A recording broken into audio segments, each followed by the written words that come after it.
ആ ഇപ്പൊ കണ്ടില്ലേ, എന്റെ തങ്കക്കുടം പോലത്തെ ഈ കൊച്ചിനെ തേടി രാജകുമാരനാ വന്നിരിക്കുന്നേ, നാളത്തെ മന്ത്രി. പിന്നെ ഇവൾക്ക് കൂടുതൽ യോഗം ഉണ്ടെങ്കിൽ മുഖ്യമന്ത്രി. അതെ, ഇതിലൊന്നും ആരും അസൂയപ്പെട്ടിട്ട് ഒരു കാര്യവും ഇല്ല. ദേ, നീ ഇവളെ കണ്ട് പഠിക്ക്. പിടിച്ചപ്പോഴേ പുളിങ്കൊമ്പ് നോക്കി പിടിച്ചു. നിന്നെ കൊണ്ട് അതിനും കൊള്ളത്തില്ല. നല്ല ആലോചനകൾ വന്നാലൊട്ട് കല്യാണത്തിന് സമ്മതിക്കുകയില്ല. പട്ടിയൊട്ട് തിന്നത്തുമില്ല, പശുവിനെ കൊണ്ട് തീറ്റിക്കുകയില്ല.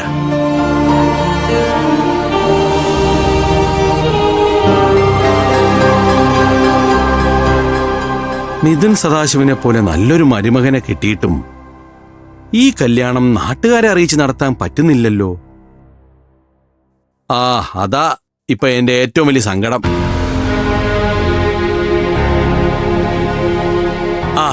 അതെ, എങ്കിൽ പിന്നെ വൈകണ്ട, നമുക്കേ എത്രയും പെട്ടെന്ന് കല്യാണം നടക്കുന്ന സ്ഥലത്തേക്ക് പോവാം. എനിക്ക് എന്റെ മരുമകനെ കാണാൻ കൊതിയായി.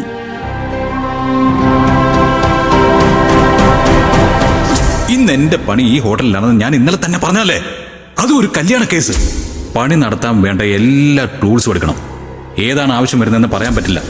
ഞങ്ങളെ അപകടപ്പെടുത്താൻ ഒരു ഭീകരൻ പുറത്തു വന്നിട്ടുണ്ടെന്ന് അച്ഛനോടൊന്ന് പറഞ്ഞാലോ?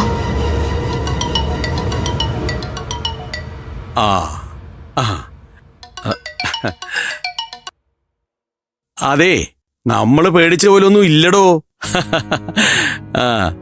എന്റെ മോളെ കല്യാണം കഴിക്കാൻ പോകുന്ന ആരാന്നറിയോ? ഈ കൊച്ചു കേരളത്തിലെ ഭാവി മുഖ്യമന്ത്രിയാ. മുഖ്യമന്ത്രി. ശരി, ഞാൻ പിന്നെ വിളിക്കാം. നിനക്ക് എന്താ മോളെ ഒരു വല്ലായ്മ? ഒന്നുമില്ല. നമ്മളെ ക്ഷേത്രത്തിലേക്ക് കൊണ്ടുപോകാൻ ഒരു ഡ്രൈവർ വരുമെന്ന് SP സാറിന്റെ മാനേജർ പറഞ്ഞിരുന്നു. അയാളെ ഇതുവരെ കണ്ടില്ല. ഞാനൊന്ന് നോക്കിയിട്ട് വരാം.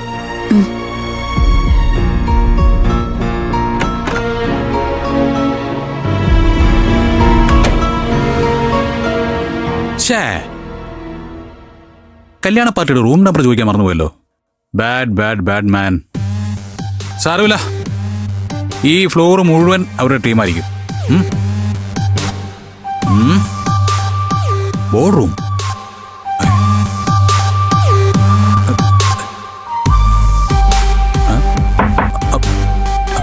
No response.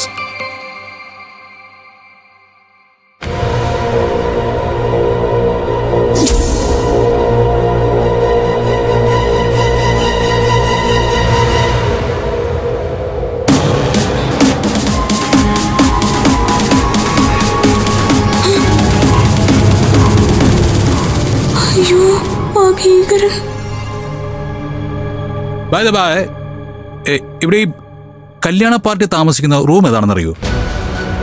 എന്തിനാ? ഈ വധുവിന്റെയും ഫാമിലിയുടെയും കൊട്ടേഷൻ എനിക്കാണേ. ഞങ്ങൾക്ക് നേരെ എന്ത് കൊട്ടേഷൻ? ഓ, കുട്ടിയാണോ വധു? Congratulations. Wish you happy married life. ഞങ്ങൾക്ക് നേരെ എന്ത് കൊട്ടേഷൻ എന്നാ ഞാൻ ചോദിച്ചേ? നമ്മുടെ അമ്പലക്കടവ് ദേവീക്ഷേത്രത്തിലേക്ക് കൊണ്ടുപോകാനുള്ള കൊട്ടേഷനേ, ആ കൊട്ടേഷൻ എനിക്കാ. അവിടെയല്ലേ നമ്മുടെ കുട്ടിയുടെ കല്യാണം. ഓഹോ, ചാത്തൻ കൂളിംഗ് ഗ്ലാസ് ഒക്കെ വെച്ച് ഡ്രൈവർ വേഷത്തിലാണോ വന്നിരിക്കുന്നത്? ചാത്തനാണല്ലേ. എന്റെ ഈ ഡ്രൈവർ വേഷം താൽക്കാലികമാണെന്ന് കുട്ടിക്ക് മനസ്സിലായല്ലേ? കുട്ടി ഊഹിച്ച ശരിയാ. പ്രൊഫഷണലി ഞാനൊരു ഡ്രൈവർ അല്ല. അതെനിക്ക് മനസ്സിലായി. താനൊരു ഗുണ്ടയല്ലേ? ഉണ്ടയാ? ഗുണ്ടയാ? അനാവശ്യം പറയരുത്. ഞാനൊരു കോടീശ്വരനാ, പരോപകാരിയായ കോടീശ്വരൻ. താൻ പല വേഷങ്ങളിലും വരുമെന്ന് എനിക്കറിയാം. രാവിലെ ഫോണിലൂടെ എന്തോ കൊട്ടേഷൻ കൊടുക്കുന്നത് ഞാൻ കേട്ടതാ. ഹോട്ടലിലെ കൊട്ടേഷൻ നിങ്ങൾക്കാണെന്നും പറഞ്ഞു. ഇനി നിങ്ങളുടെ കാറിൽ ഞങ്ങൾ കയറുന്ന പ്രശ്നമില്ല. കുട്ടി ഉദ്ദേശിക്കുന്ന കൊട്ടേഷൻ അല്ല എന്റെ കൊട്ടേഷൻ. കോടികൾ അമ്മാനമാടുന്ന ബിസിനസ് ട്രാൻസാക്ഷൻസ് ആണ് ഞങ്ങൾ കോടീശ്വരന്മാർ സാധാരണയായി കൊട്ടേഷൻ എന്ന് പറയുന്നത്. 40 കാർ, 40 കാർസ്. ഒരു ട്രാവൽസ് നടത്തുന്ന കോടീശ്വരനാണ് ഞാൻ. ഒരു ഡ്രൈവർ ലീവ് ആയതുകൊണ്ടും നിങ്ങളെ മീഡിയാസിന്റെ കണ്ണിൽ പെടാതെ ക്ഷേത്രത്തിൽ എത്തിക്കാനും വേണ്ടിയാ ഞാൻ തന്നെ കാർ ഓടിക്കുന്നത്. വിശ്വാസമില്ലെങ്കിൽ എന്റെ കാർഡ് വെച്ചോളൂ. ആ